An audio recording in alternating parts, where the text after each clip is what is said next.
Okay, gentlemen, today we are discussing a topic of love. This is called the Sha'ad of love, Sha'ad ha'ahava. And he writes, the Holy Ochot Tzadikim, ha'ahava kolelet ma'asim rabim yoter mikol hamidot.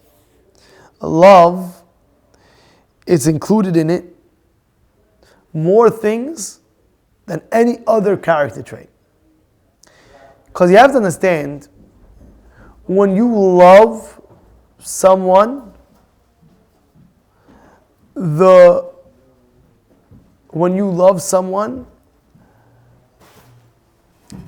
things you will do are beyond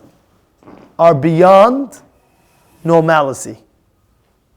Again, when you love someone, the things that you do are beyond normalcy. Example. Now, if you don't mind, today I'm going to say maybe a little bit of KABALA. Okay? This is from the Sefer Kuzari, Rabbi Yosef Palacci. And there was an episode where we know one of the greatest scenes that father and son was when was that?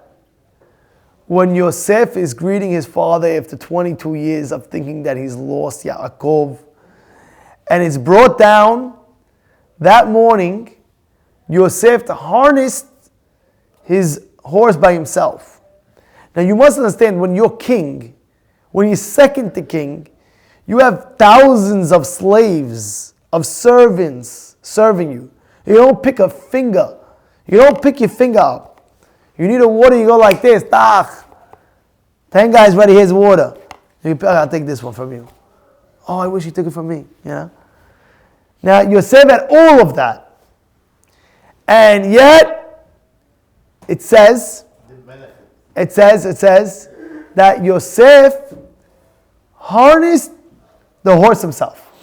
He took himself, woke up early in the morning, and early in the morning he went ahead and he arranged the ornaments and whatever he had to do in order to greet his father. Now, what was that?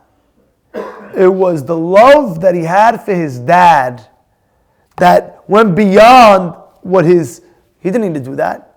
He has his servants. Even his servants are looking at him, what are you doing? We're supposed to do that. What are you doing? We're supposed to do that. What are you doing, Yosef? He loved his father so much. He says, you're not understanding. I got to just go. Now the same thing that happened with Paro. Paro did it for negativity though. Paro saw the Jews leaving Egypt. And he said, let me run and get them. I let them out. They're going to the Yam Suf. They're going into the water. I can go catch them. Let me go grab them.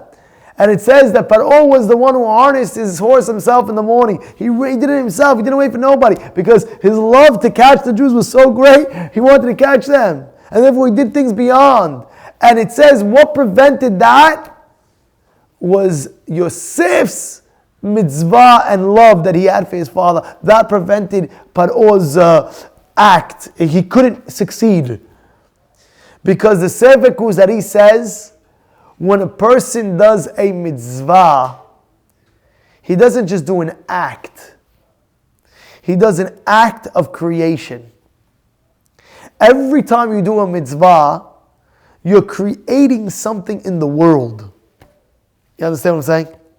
When you do a mitzvah, when you say a word of Torah, this word of Torah, it exists, it's a creation that lasts for eternity.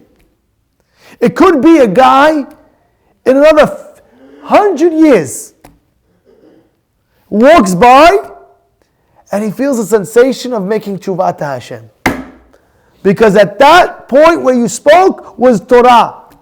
You were on the street corner of Ocean Parkway Avenue T, and you said to your friend the Dvar Torah, and all of a sudden, 100 years later, Somebody feels a sensation at that point that he wants to feel tshuva. Because when you learn Torah, or any mitzvah for that matter, you're creating something in the world.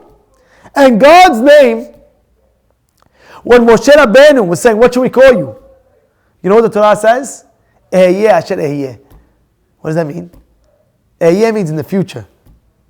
In the future tense. What do you mean? He's past, present, and future. What are you calling Hashem in the future tense? Amonai, when you say Yud Kei Vav Kei, it's in the future tense. In the future. Why? Because Hashem, everything that you do in Hashem's eyes, it's always going. In the future, it'll always be there. It's now, and it's always going now from the future. You understand what's going on over here? So therefore, the act what Yosef did, that did it before, he did it before, Paro, that lasted him forever. You hear what I'm telling you here? It's a very important thing I'm telling you. It lasts forever, that it even stopped Paro's strength from going against the Jews later on when he wanted to harness this, because Yosef already did the act so great that it combated that. It's like the Iron Dome of Israel, you know? How you have the Iron Dome, the missiles coming, you push, boom, it cracks it. Every time we do Zechel Masda Shekel before Purim, our shekalim came before the shekalim of Aman. Aman wanted to pay to get the Jews destroyed. We do Zechem Mazda Shekel always before Purim. Our shekalim will combat the shekalim of what? Of Haman. You have to understand something. It also applies by a creation of what? Of sin. When you do sin, heaven forbid, you created something in the world. And it can cause damage. It's mashchit. It's damaging. Hashem made something in the world called tshuva that was created even before time was created, before the whole world was created. He built it on purpose, where if a person does tshuva, the proper way of course, feeling bad for his sin, never doing it again, admitting what he did wrong, so Hashem will erase that power from the world. Sometimes it has to be erased with suffering. He loses money, or he loses health, or he gets sick. But at the end of the day, whatever mitzvah or averah is you creating, you have the power to create. You're not just doing an act, you're doing a creation. You understand what we're saying here today? I will stop it here.